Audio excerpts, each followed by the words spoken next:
Sewol Ferry Disaster. On April 16, 2014, students from Danwon High School in South Korea boarded the Sewol Ferry for a class trip to Jeju Island. There were 476 people on board. Most were teenagers. They wore their school uniforms and carried backpacks. Some had cameras.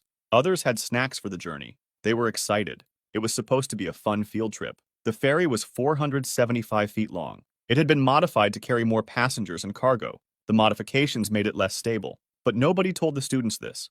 Around 8:48 a.m., the ferry was sailing through the Yellow Sea. The water was calm. Students were in the common areas. Some were eating breakfast. Others were taking selfies and posting on social media. A few were still sleeping in their cabins below deck. At 8:49 a.m., the ferry made a sharp turn, too sharp that it caused the ship to tilt to one side. Students stumbled and trays slid across the floor. Everyone was in panic. Then, the intercom crackled.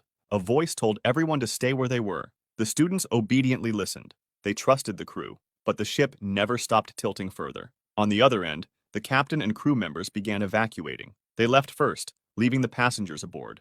At 9:30 a.m., the ship was already listing at 50 degrees. Students in lower cabins were faced with rising water. The corridors had become steep slopes. Some tried climbing out. Others stayed in their rooms like they'd been told. They were scared, confused. Yet, the water kept rising. Students who tried escaping faced flooded stairwells. The water was dark and cold. Some made it to windows but couldn't break through. Others got stuck in narrow passages as the ship turned on its side.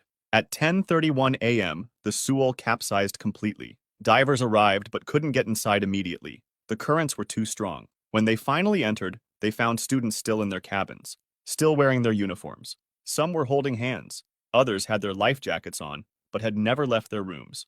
304 people had died, most of whom were students from Danwon High School. Only 172 survived. Shoes and backpacks later washed up on shore. The captain was later arrested and sentenced to life in prison.